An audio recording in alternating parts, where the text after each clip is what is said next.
Muling binalaan naman ng China ang Amerika na agad na itigil ang anumang hakbang na magdudulot ng kaguluhan dahil hindi anya nila ito palalampasin.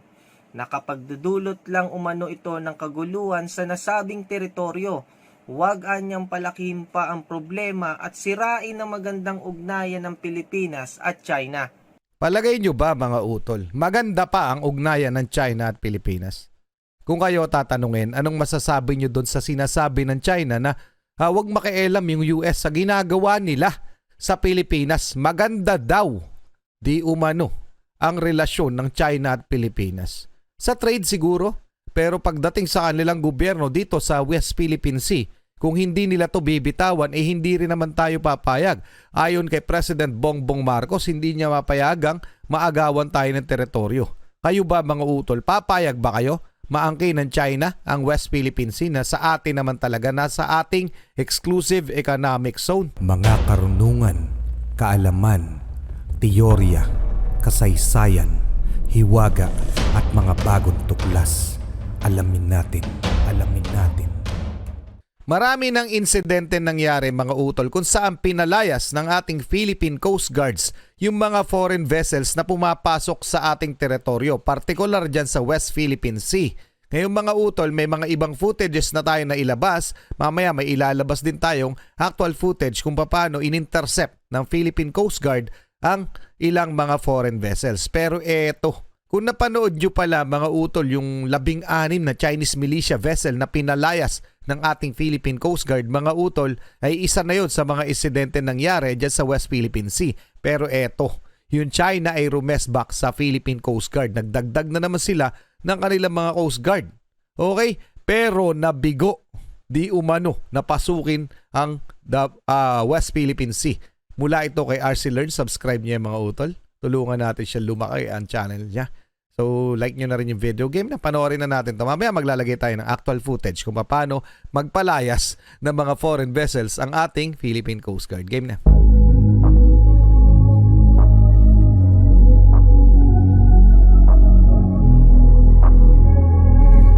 Sibi mo na sa teritoryo natin yan, no? China rumesback sa PCG kasama ang 2 Chinese Coast Guard vessels at 2 pang Chinese militia fishing vessels matapos itong itaboy ng PCG kamakailan lang sa West Philippine Sea. Pinalibutan at sinundan di umano ng mga nasabing barko ng China ang Philippine warship na BRP Andres Bonifacio malapit sa Mischief Reef sa West Philippine Sea. Pero bigo ang Chinese Coast Guard dahil hindi na itaboy ng China ang barkong pandigma ng Pilipinas kasama ang US Navy na pumasok umano sa karagatang nasasakupan nila sa West Philippine Sea. Siguro kinakabahan na yung mga yan, no? Sa mga joint military exercise na ginagawa ng Philippine Coast Guard, Philippine Navy at ng US Navy, mga utol. Okay? Nagsasagawa talaga sila dyan at nagpapatrolya kasama ang US Navy, mga utol. Kaya nga nagagalit itong China. Pero sa totoo lang, sila pa may ganang magalit. Diba? Para nakakapagtaka lang. Bakit kayo magagalit? Teritoryo naman ng Pilipinas yan, yung inaagaw ninyo. Diba mga utol? O anong masasabi nyo dyan? Ituloy na natin to. Pa-comment na lang. Ayon sa Southern Command ng People's Liberation Army na iligal umanong naglayag ang USS Venfold sa Chinese territorial waters nang walang paalam. Muling binalaan naman ng China ang Amerika na agad na itigil ang anumang hakbang na magdudulot ng kaguluhan dahil hindi anya nila ito palalampasin. Nakapagdudulot lang umano ito ng kaguluhan sa nasabing teritoryo. Huwag anyang palakihin pa ang problema at sirain ang magandang ugnayan ng Pilipinas at China. Palagay nyo ba mga utol, maganda pa ang ugnayan ng China at Pilipinas? Kung kayo tatanungin, anong masasabi nyo doon sa sinasabi ng China na huwag makialam yung US sa ginagawa nila sa Pilipinas? Maganda daw, di umano, ang relasyon ng China at Pilipinas. Sa trade siguro, pero pagdating sa kanilang gobyerno dito sa West Philippine Sea, kung hindi nila to bibitawan, hindi rin naman tayo papayag. Ayon kay President Bongbong Marcos, hindi niya mapayagang maagawan tayo ng teritoryo. Kayo ba mga utol, papayag ba kayo? maangkin ng China ang West Philippine Sea na sa atin naman talaga, nasa ating exclusive economic zone. Ano sa palagay nyo? Pa-comment ang inyong mga hinaing, pero bago tayo magpatuloy, panoorin nyo muna itong insidente na mula mismo sa Philippine Coast Guard kung saan may na-intercept silang mga foreign vessels. Okay? Panoorin nyo muna to.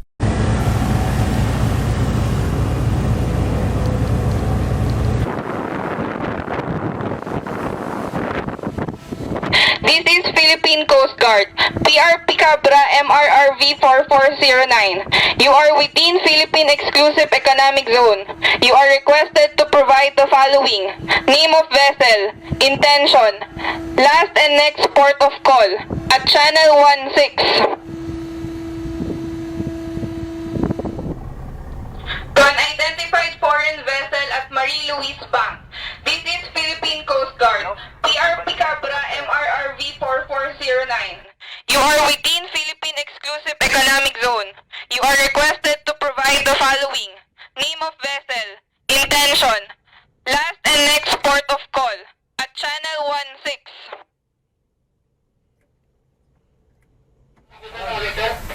O yung tumatakbo dito sa port side natin, yung maliit. Para mga Pinoy yan. O, kamustahin nyo lang. Sino ngayon sila? Kamustahin nyo. Yan mga utol, isa lamang yan sa pangyayari na nangyari dyan sa West Philippine Sea. Pero may pinakagusto ko yung 16 militia vessel yung pinalayas ng Philippine Coast Guard. Hindi ko na makita pero nailabas ko na yun. Panoorin nyo na lang. Ilalagay ko yung link dito sa description ng ating video at patuloy na natin to. Paliwanag naman ng US Navy na naglalayag sila sa West Philippine Sea na teritoryo ng Pilipinas. Tama. At ito ay kasunduan sa pagpapalawig ng Mutual Defense Treaty sa pagitan ng kanilang bansa at Pilipinas. Tama. Hangarin umano ng kanilang patrol mission na panatilihin ang mapayapang paglalayag sa mga nasabing karagatan na naaayon sa batas lokal at international. Yan mga utol, no? Yung paglalayag na yun na ginagawa ng US Navy kasama ang pagpapatrolya ng ating Philippine Navy, aayon naman yun sa batas, yun sa itinakdang batas ng UNCLOS o United Nations Convention on the Law of the Sea. Tsaka ang pinapatrolya nila ay teritoryo ng Pilipinas, hindi teritoryo ng China. Okay? So anong hinaing nitong China na to? Sila naman yung nangaagaw ng teritoryo, di ba? Tuloy na natin. Tinawag ni US 7th Fleet spokesman Mark Langford ang pahayag ng China na pawang kasinungalingan o sinungaling ang China Tama. sa mga sinasabi nitong teritoryo sa West Philippine Sea. Kamakailan lamang ay tagumpay ang Philippine Coast Guard at Philippine Navy sa pagpigil at pagpapaalis sa mga barko ng China na makapasok at mapalawak pa ang kanilang nasasakupan na karagatan sa West Philippine Sea. Ayon sa mga opisyal, nagpakita ang mga sundalong Pilipino ng lakas at determinasyon sa pagbabantay ng ating teritoryo. Dagdag pa ng PCG na nakita nila ang mga Chinese militia vessels na papasok muli sa Pag-asa Island at balak umanong itaboy ang BRP Andres Bonifacio habang nagsasagawa ng patrol mission sa West Philippine Sea. Sipin nyo mga utol, no? Gusto nila itaboy tayo sa ating teritoryo. Kagandahan mga utol, ngayon nagdadalawang isip sila na bulihin tayo dahil nandyan na din yung US Navy. Kasi kapag nagkamali sila sa US Navy, magkakaroon talaga ng bakbakan. Alam ng China yan. So ang ang sabi nila, according sa China, maganda daw ang relasyon ng Pilipinas at ang yun pinalalabas nila Huwag daw makialam ang US. Pero sa palagay nyo, galit na mga Pinoy, no? Ako mismo, bad trip na ako sa ginagawa nila Nakikipag-usap sila, maayos daw, pero hindi sila maayos dyan sa ating teritoryo. Ang pinakamaganda nilang gagawin, kung totoo silang kaibigan, kung totoo na maganda ang ating relasyon, lumayas sila sa ating nasasakupan. Ganun kasimple yun. At sabihin nila sa Pilipinas, dahil magkaibigan tayo, pababayaan na namin sa inyo ang inyong teritoryo. That way, siguro baka pumalakpak pa ako. Pero ano sa palagay niyo mga utol? Anong masasabi niyo dyan? Tama lang naman, ipagtanggol ang ating teritoryo, di ba? At kung hindi natin kaya ang kalaban, di magtawag tayo ng kakampi. Tama naman yun. Mas malaki sa atin ng China, lugi-lugi tayo. Parang David Goliath yan, pero kapag nandyan ang US, mag-i-even siguro, no? Baka lugi pa sila. Okay? O, pa-comment ang inyong mga hinaing. Tuloy na natin to. Ngunit sa agarang aksyon ng Philippine Coast Guard at Philippine Navy kasama ang US Navy ay mistulang walang nagawa ang Chinese Coast Guard sa plano nilang Buti pagtaboy sa barko ng Pilipinas at pagpasok muli sa katubigan nito. Sa ngayon, patuloy na nagpapakalat ang China ng mga militia vessels sa mga territorial na karagatan ng Pilipinas. Kaya mo yung mga nakatalaga nilang militia vessels, mga utol. Yung ilan dyan, ang karamihan dyan atin yan, mga utol. Pero may ilang bahagi ng Spratly Island ang hindi atin. Okay? Yung mga lamang pumasok sa ating exclusive economic zone. Okay? Particular itong Pag-asa Islands. Subalit hindi nagpapatinag ang ating mga hukbong dagat para protektahan ang ating teritoryo. Itinatayang mahigit na 200 Chinese militia vessels ang nagpapalipat-lipat ng posisyon Sipin sa yan, mga karagatan na nasakop na ng China.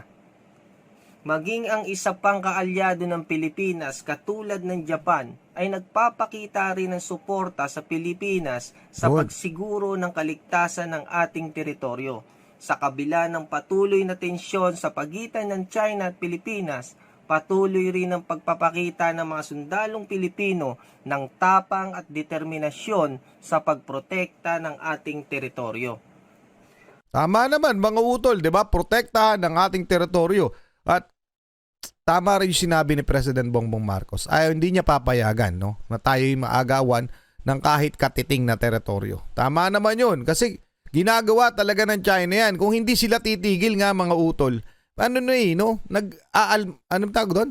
Nag-aambahan na. Nakaamba na lahat ng kaalyado nating bansa, pati tayo. Kasama Japan, US, to name some. Okay? At yung ibang kakampi natin dito sa Southeast Asia. Okay mga utol? At etong China ay ayaw pa rin tumigil. Ano ba talaga gusto nila? Gera na. Gusto na ng mga Pinoy gera, pero marami kasing sibilyan ang madadamay. Kaya rin kinukonsidera pa rin yung diplomatikong pamamaraan. At sana ay madaan pa doon. Kesa naman magkaroon talaga ng gera dahil dito nga yan mangyayari sa Southeast Asia mga utol. At kawawa din naman tayo at iba pang mga bansang madadamay. Okay? Pero lahat ng inyong hinaingay, komento nyo yan at like na rin yung video mga utol. Pero pinakatama talaga ay lumayas at bitawan ng China yung pangaagaw ng teritoryo. Yun yung pinakamaganda nilang gagawin. Okay mga utol, hanggang doon lang muna. Maraming salamat kay RC Learns. Paki-subscribe siya. Muli ako si Target Achilles. Ako'y nagpapasalamat sa inyong lahat sa walang sawa niyong pagsuporta. Kayo mag-iingat mga utol. Keep safe. God bless at saludo po ako sa inyong lahat. Maraming salamat po.